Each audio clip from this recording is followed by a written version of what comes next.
All right, let us get to the event of the hour. The UFC Fight Night Holloway versus Allen card coming up this weekend on April 15th, in a couple days.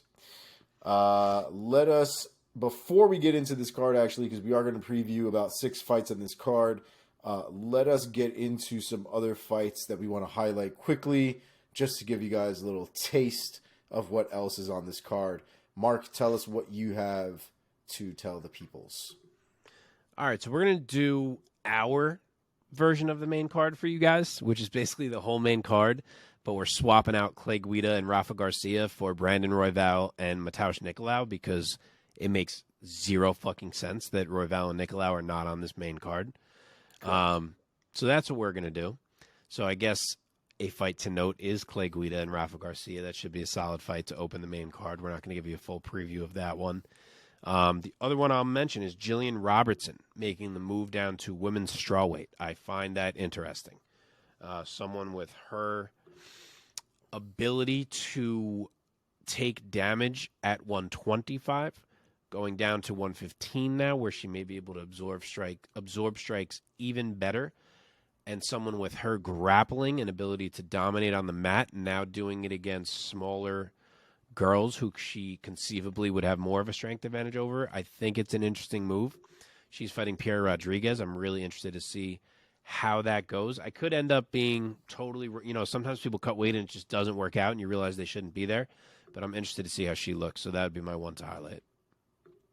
Yeah, I'd agree, man. Especially when it comes to women, 10 pounds, first of all, for a girl who's already pretty small, another 10 pounds that you're going to rake off and still expect to perform at the highest level, that's a tall order. I am interested to see if that works out for her, especially because her style is so grindy and pace forward and pace heavy that that's for sure. I wonder if the cardio suffers because of the weight cut, but I guess we'll see. Also, for those of you who might be saying to yourselves, Brandon Royval and Matheus Nicolau on the prelims, well, they must be headlining the prelims, obviously. No, they're not. Are they not? I thought they were. Jeez. Bill Algeo and TJ Brown are headlining the prelims. Yeah, so baffling. That's what's happening there. And no shades of Bill Algeo or TJ Brown for that matter. But yeah, but Brandon Royval, I think at this point, especially considering how he's ranked and all of these things. To me, that flyweight fight is the third or fourth best fight on this card, depending if you like it more than Munhoz Gutierrez. And potentially a number one contender fight, depending on how that division shakes up. Brandon Royval and Matheus Nicolau are like right there. So weird flex from the UFC. But did you say Bill Algeo and TJ Brown? Did you bring them up? Nope. That is definitely one that I think you should watch. Bill Algeo should always be watched. That kid's a monster. The kid's got a screw loose in the best way. So definitely watch out for him. Yeah. All right. Let's jump right into it then. Let us start with the infamous fight that is not getting the love it is deserved on the spot on the card. Brandon Royval versus Matheus Nicolau. Brandon, let's see if we can pull a mic here. Brandon, the Raw Dog Royval, 14 wins, 6 losses, 30 years old, so we won't give him that much shit. 3 KOs, 9 submissions, 2 decisions. Last fight against Matt Schnell, which was a maddening fight. Ends up winning by submission via guillotine choke in the first round at 2 minutes and 14 seconds. Matheus Nicolau from Belo Horizonte, Minas Gerais, Brazil. Maybe 80% of that was right. Maybe 75%. I'm not really sure. He has a record of 19 wins and 2 losses with 5 KOs, 5 submissions, and 9 decisions with 1 draw thrown in there in the mix. Fighting out of Nova União, he also has a recent win against Matt Schnell, Jesus Christ, with KO win, round 2 at 1 minute and 44 seconds. Mark, tell us how this matchup goes and who we see winning this fight? All right. Nicolau is a more than 2-1 favorite. He is minus 215. Brandon Royval is plus 170. As usual, Royval is the taller, longer fighter. He'll have 3 inches of height and a 4.5-inch reach advantage on Nicolau. I think this matches up really well for Nicolau. Brandon Royval is a very wild fighter. It works for him a lot of the time. I don't think it's going to work for him here. Matheus Nicolau is so patient. He's so good at staying safe, at avoiding situations where he can be caught or controlled. He's so good at finding his moments. I think he's probably licking his chops fighting a guy with the style of a Brandon Royval. He hasn't been a big finisher in the UFC, but I kind of think he can find one here. I think Royval just presents a lot of opportunities, and for a guy who fights the way that Nicolau does, I think he finds one here just because of the openness of Royval at times. I will say Matheus Nicolau, round 2, knockout. I like it. I also think this is kind of a tailor-made stylistic matchup for Nicolau. Like you kind of alluded to, Royval is a very wild fighter, a very scrambly fighter. I wouldn't even say a grindy fighter. I don't think that's accurate, but a guy who is not afraid to spam the controller, if you will, and get a little wild in there. Matheus Nicolau, though, on the other hand, is a very patient, very technical fighter. Not really doing anything unless it has a purpose to it.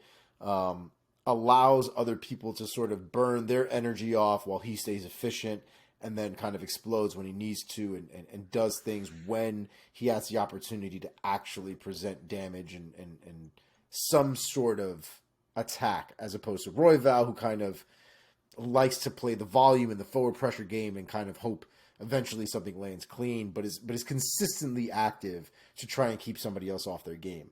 I do think Nicolau will be a little bit too good for Brandon in this one. I would not be surprised, however, if Brandon were to catch a neck in there somewhere or another. He is very, very good and very opportunistic when it comes to his submissions. But I do think it's a tall order for Brandon at this point. And I will go with Matheus Nicolau. I think I'm going to go with him by decision. I don't think he gets up getting the finish, but I think in Brandon's attempts to end up in a dominant position, his recklessness is going to leave him in bad positions almost constantly. And I think it's going to add up, and eventually we will reach a point in the fight where it's gone on for too long, and Matheus Nicolau wins a unanimous decision. Like it. All right, next on the list, Pedro Munhoz versus Chris Gutierrez. Pedro, the young Punisher Munhoz, fighting out of Sao Paulo, Brazil.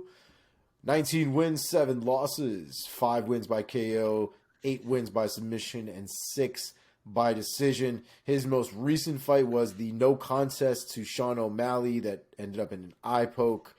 The famous gif of O'Malley kind of doing a spin and a ta-da in a mocking manner towards Pedro Munhoz, for those of you who may not recognize that fight or remember that fight. Before that, he had a loss to Dominic Cruz by decision, a loss to Jose Aldo by decision. Which one was close? One of them was close, wasn't there? The Edgar one, most people thought he won, if that's what you're thinking Frankie of. Edgar. Okay. Aldo was out. Yeah, it might have been Aldo. Aldo was close, I think. I think Dominic kind of wrecked him because I don't think he was ever able to touch Dominic. But I feel like Aldo was closer than it should. Yeah, I think it was Aldo that was surprisingly close. Yeah. His last win was to Jimmy Rivera on UFC Fight Night 186 back in 2001. He won that fight by unanimous decision. Pedro Munhoz having a bit of a rough outing in his recent fights. He's going up against Gutierrez, El Guapo, fighting out of Greenville, Texas. 19 wins, 4 losses, 9 wins by KO, 1 by submission, and 9 more by decision. His most recent win against the legend Frankie Edgar in his retirement fight in, I believe this was New York and MSG. The knee that wrecked Frankie Edgar for like the 4th time in a row. Chris Gutierrez making a name, unfortunately, off of Frankie Edgar. and getting a large opportunity here in Pedro Munhoz. So where do we see this fight going? Mark, give us the odds and how you see this fight. I'm going to give you the odds. You're going to go first. That way we're going back and forth here. The odds are Munhoz minus... Wait. Did I write this down right? This would surprise me if this is actually what the odds are. No. Yeah, I wrote it down backwards. The odds are Gutierrez minus 215, Munhoz plus 170.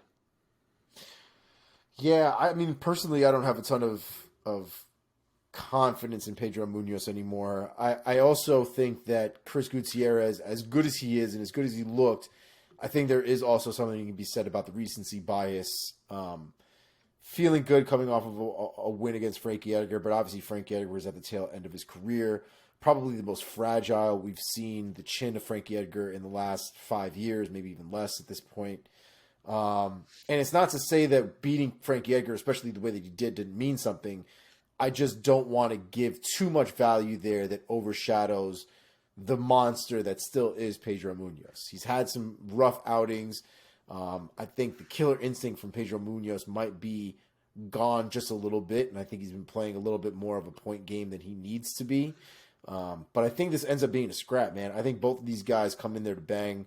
I think they're going to both put themselves in very dangerous positions, and I think one of them is going to end up touching one of their chins, and I don't think this goes all 3 rounds. So I think all in all, like I said, I don't really have a ton of confidence in Pedro Munhoz, so I'm going to go with the up-and-comer Chris Gutierrez.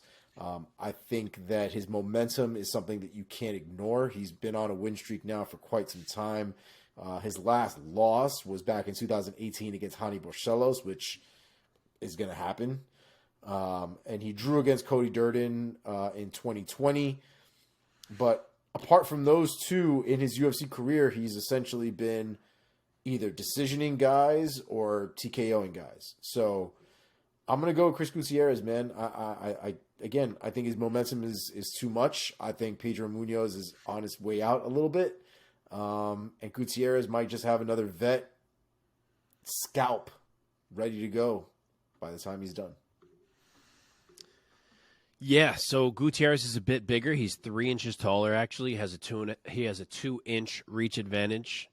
I do think Munhoz has hit this point in his career where through some tough matchups and odd results, he's actually probably become underrated. Like, okay, he lost to Aljo, who's incredible. Then he lost to Frankie. A lot of people thought he won the fight. Then he beat Jimmy Rivera.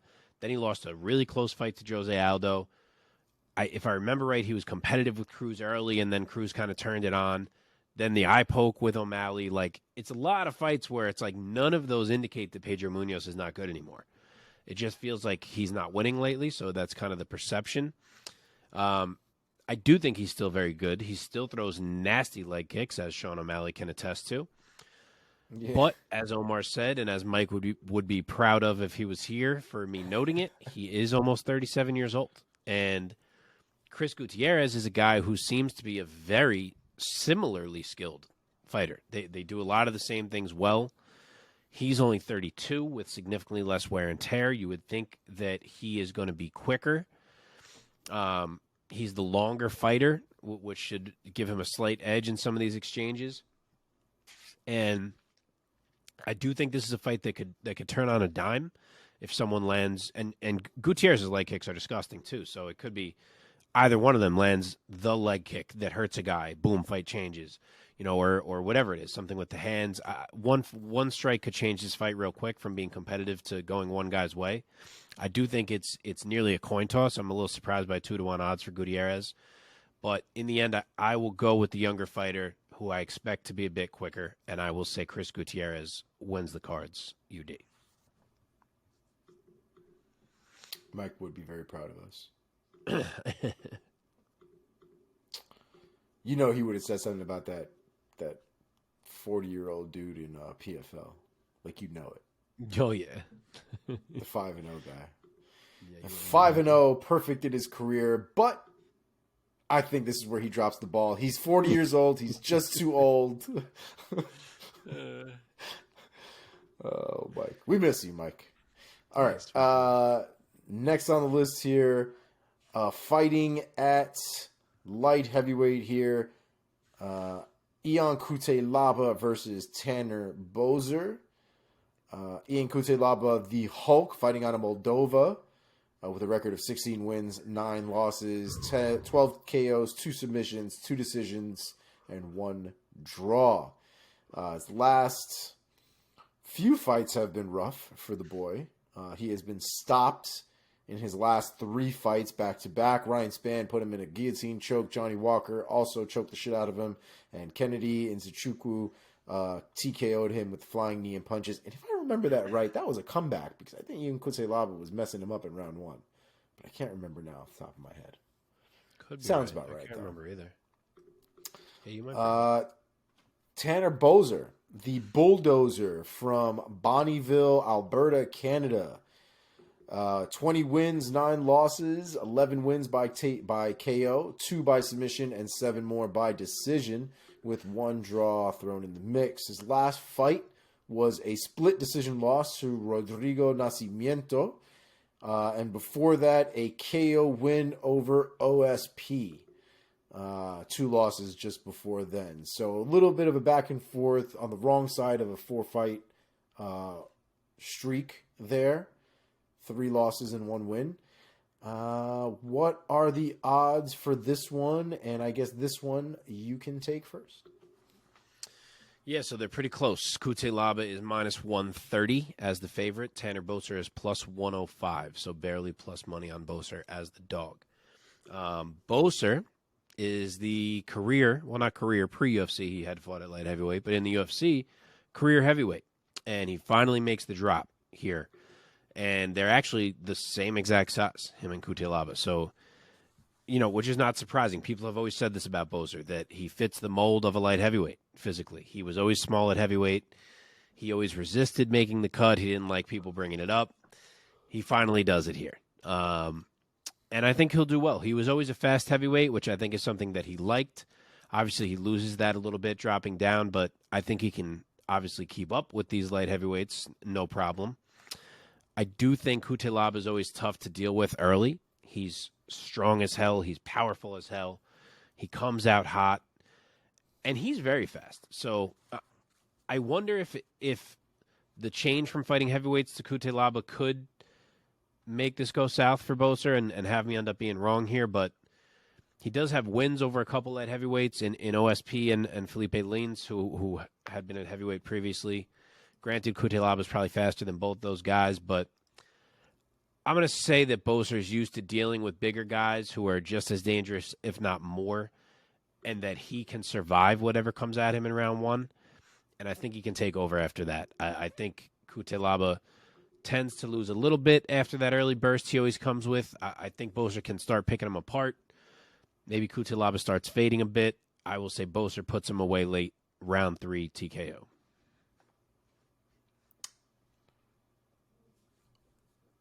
I mean this in the most respectful way possible, but what in the fuck is this fight doing on the main card? Yeah, I don't understand. Yep. Over Nicolau and Brandon Royval, I mean, even Lando Venata, I feel like would be more fun on the main card than this fight. He's fighting an 0-1 dude. Come on. I don't give a shit. I literally think he would be way more excited. Like, I could give a fuck about this fight. I'll be honest with you.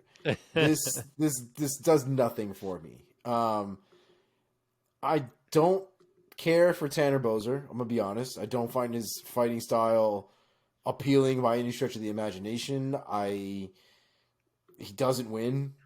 I have nothing to go off when it comes to Tanner Boser.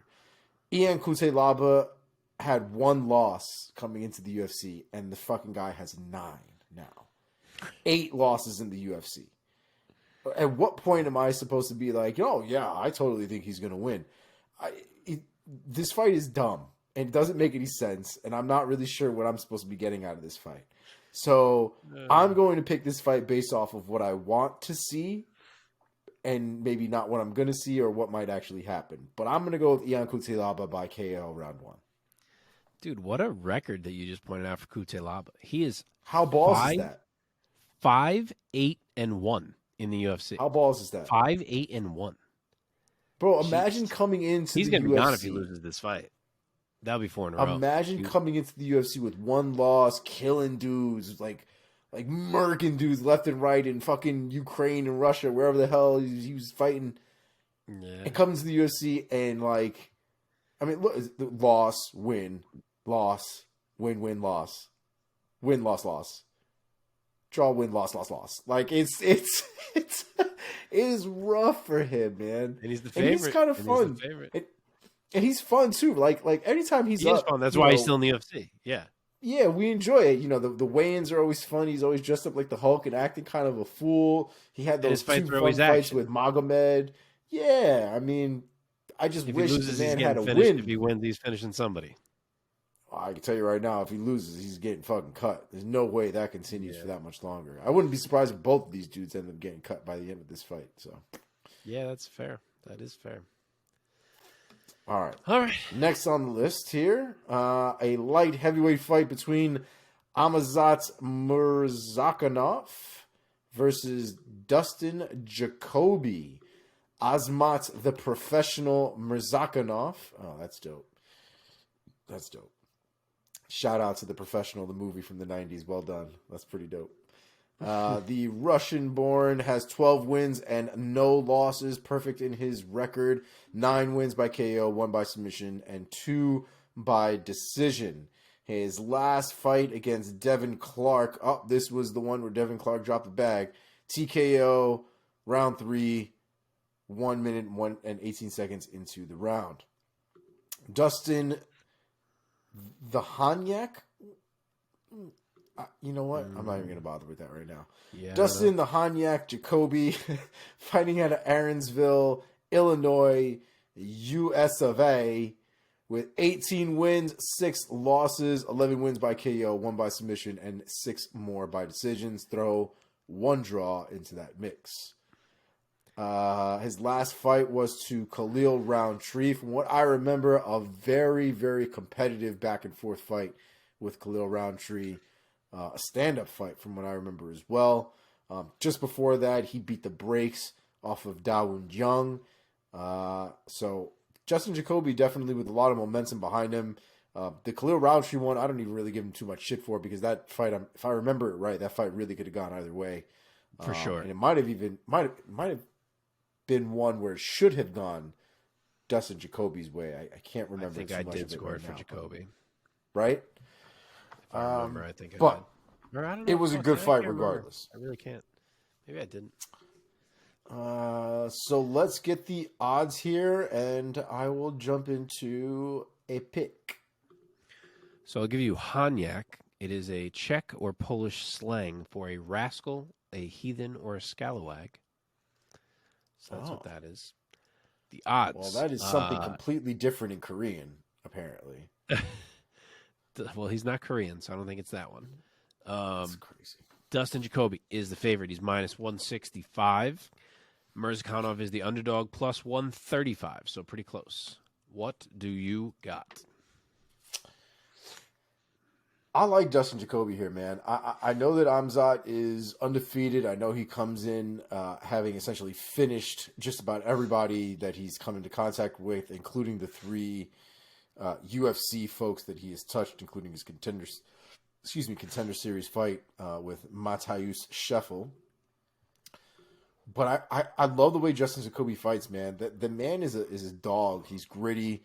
I don't think that this is one of those fights where Azamat's going to go in there and just lay him out. You know, laying out Devin Clark, that's going to happen, obviously. Laying out Tafan and Chukwi, also going to happen, especially the way that he did it. And, you know, Azamat is creative in there. He's not afraid to mix it up. He's not afraid to throw some unorthodox shit in there. But Jacoby's good, man. Jacoby is a sound defensive person. His strikes are heavy. His leg kicks look awful, just god awful. And I think this is one of those fights where Azamat is going to get some real competition. And I don't think that this adds to his finishing record. I think Jacoby might edge this one out, man, but I wouldn't be surprised if this is one of those split decision wins either way. But I'm going to go with Justin Jacoby by split decision. I, too, think this is the end of the line for Murzakanov's undefeated record. Dustin Jacoby is 5 inches taller and will have a 7-inch reach advantage, which is so Jesus much. Christ. In a fight where the dudes are more than likely going to be looking to strike. I guess Murzakanov could try to mix in some wrestling, and maybe this is one of those weird matchups where, like, a guy gets takedowns by virtue of being way lower to the ground than the other guy. I guess it's possible. But he likes to strike. First of all, Dustin's takedown D isn't even that bad. If Murzakanov does go that route, he's improved his takedown D a lot. But Murzakanov is a guy who generally likes to strike. He tries to walk guys down. He hits hard as hell. He carries danger. But Dustin Jacoby is a high-level kickboxer. And I can't see him not handling Murzakanov. I really can't. I know the dude's undefeated, but I think it ends here. I just don't think his game works against a guy this good. It wasn't even working against Stefan and Shukwi until he landed that huge knee in the 3rd round. So I don't know. I'm surprised these odds are even this close. I give up if Dustin Jacoby doesn't win this fight. I really think he's the way better fighter. I will say Dustin Jacoby by a clear UD, winning on the feet. All right. Our co-main event of the evening, a featherweight matchup between good old Edson Barboza and Billy Q. Edson Barboza should need no introduction, but we give him one anyway. Fighting out of Rio de Janeiro, Brazil, wins at the 22 and losses at 11 here. KOs 13, submissions 1, decisions 8. His last couple fights, he has dropped to Bryce Mitchell and Giga Chikadze. Bryce Mitchell able to kind of chew him up on the ground a little bit, and Giga Chikadze squeaking out that win there with a TKO in round 3. Before that, the win to Shirin Burgos and a unanimous decision win against Makwan Amirkhani. Billy Quarantillo, Billy Q, fighting out of good old Tampa, motherfucking Florida, baby.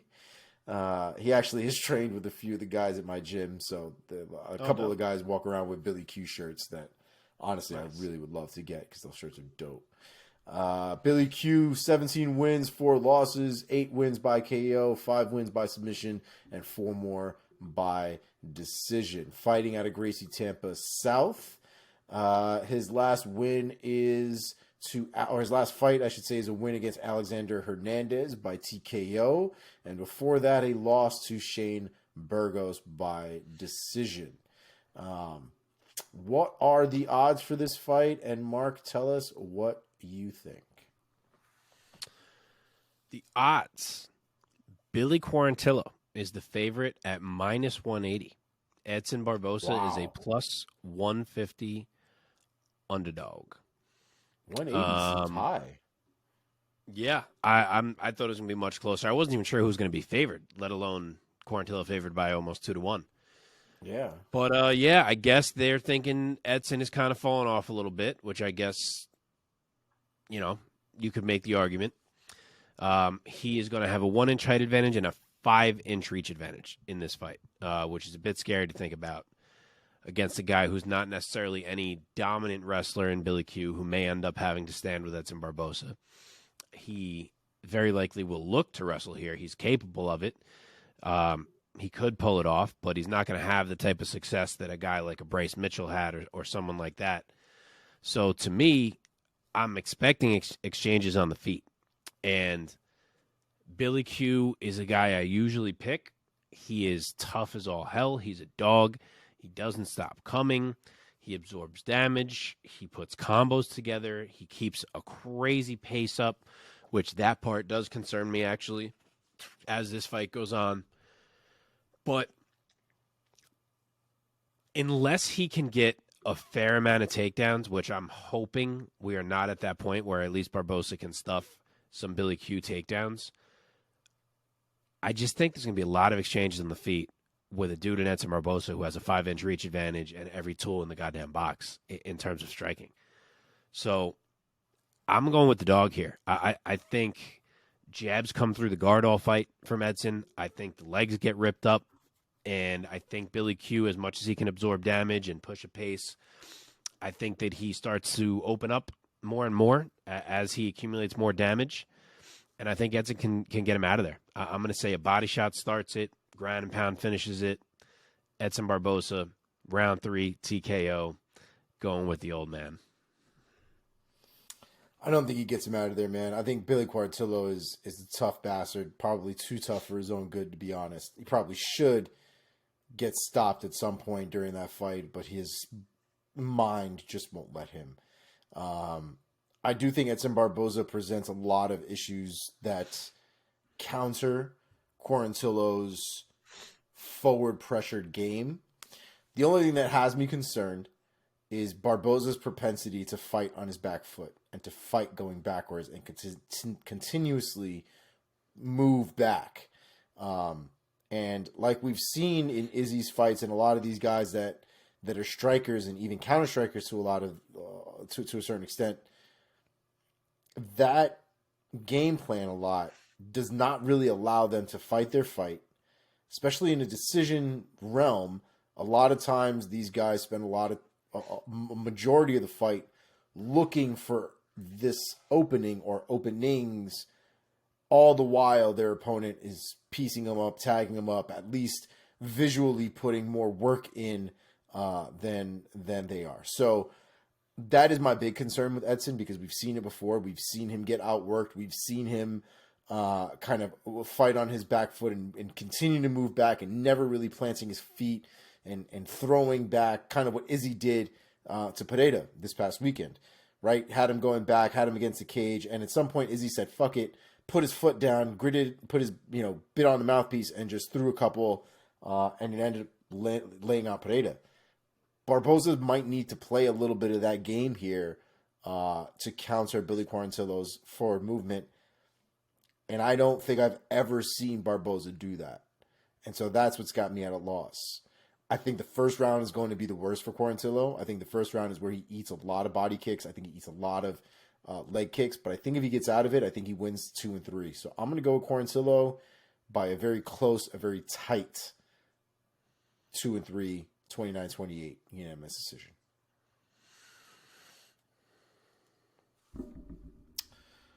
All right. We made it. We're here. Main event time. Max Blessed Holloway versus Arnold the Almighty Allen. Max Blessed Holloway, the pride of Waianae, Hawaii. 23 wins, 7 losses, 10 wins by KO, 2 by submission, and 11 more by ass-beating decisions for the most part. His last loss was against the legend, the great, the GOAT, Alexander Volkanovski, at least one of the few. Before that, a harrowing beating of Yair, a harrowing back-to-back beating of Yair Rodriguez. What a crazy-ass back-and-forth fight that was. Both of them ended up in the hospital by the end of that fight. And the legendary performance against Calvin Kattar, where he yelled in the middle of the octagon, in the middle of dodging punches, "I am the best boxer in the UFC." A sight, a clip, a moment that will live in infamy forever. Arnold Allen, on the other hand, up-and-comer, really starting to make a name for himself, put the beats on Dan Hooker, put the beats on Calvin, kind of put the beats on Calvin Kattar, but Calvin Kattar kind of finished himself in that fight. Coming out of England, Felixstowe, Suffolk. Wasn't that the fight where Kattar got injured? Yeah. So he blew his knee out in the second round. But he was getting pieced up a little first round. Sorry, got it. Yes. Yeah. Led 19 wins, 1 loss, 7 wins by KO, 4 wins by submission, 8 more wins by decision. The man has been on a ridiculous win streak. 1, 2, 3, 4, 5, 6, 7, 8, 9, 10, 11, 12 fight win streak. 10 of those in the UFC, which is fucking madness. Again, most recently to Calvin Kattar and Dan Hooker, Sadiq Youssef, and Nick Lentz before that. Even Gilbert Melendez found his scalp on Arnold Allen's resume. What are the odds here? Because Max Holloway has been off for some time. Obviously, Volkanovski put the beats on him the last time, so it wasn't the greatest performance, I guess, for an odd maker to really give confidence to Max Holloway versus Arnold Allen here. But I would expect and wouldn't be surprised if this is a close line, but Arnold Allen very well might be the edged out favorite here, I would imagine. They gave the respect to Max. Or, I don't know where it started. Either it was them or the public gave the respect to Max, but he's a fairly healthy favorite. He's minus 185. Arnold Allen is plus 155 as the underdog.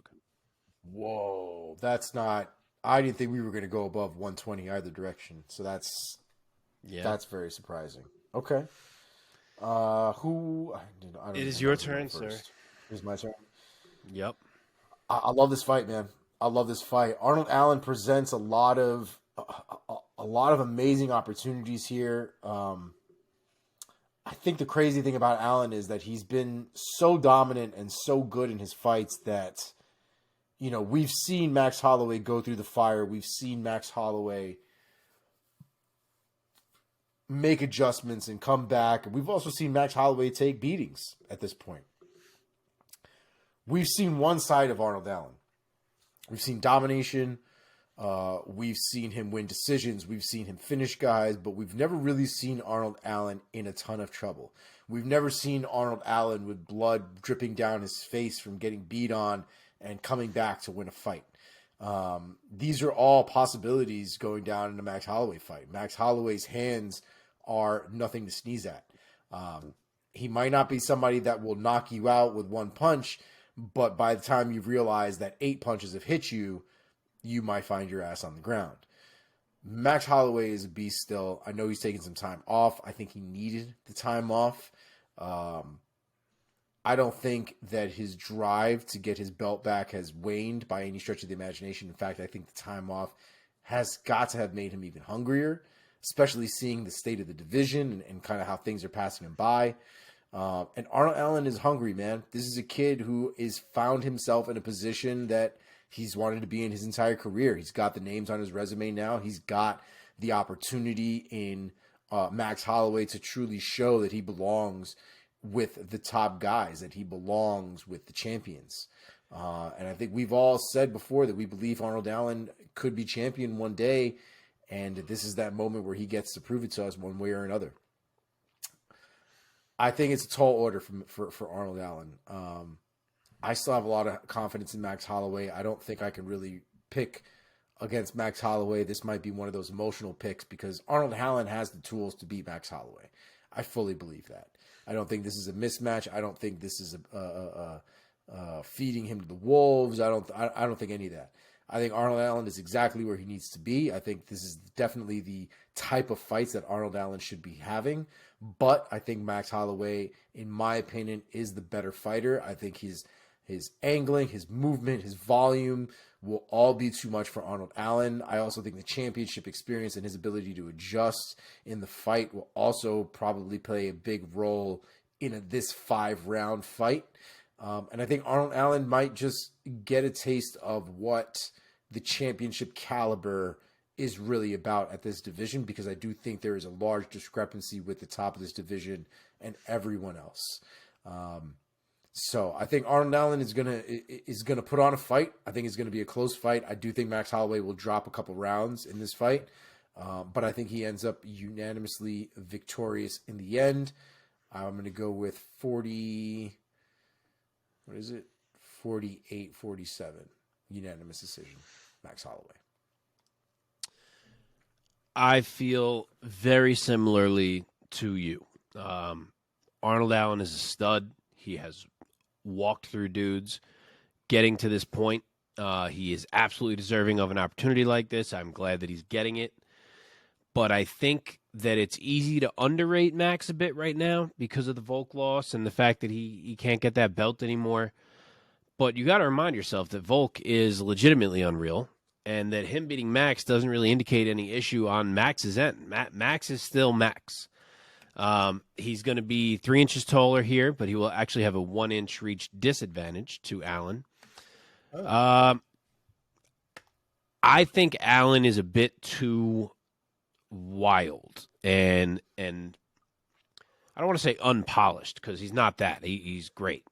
But in comparison to Max, I think Allen leaves openings that Max can exploit to land some big combos and things like that. Allen could certainly try to go the wrestling route, but it ain't easy to out-wrestle Max Holloway. He's shown that before.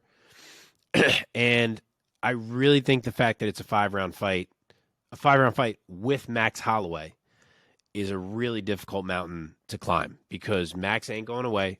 He's going to be there in round 4 in your face. He's going to be there in round 5 in your face. He's impossible to finish.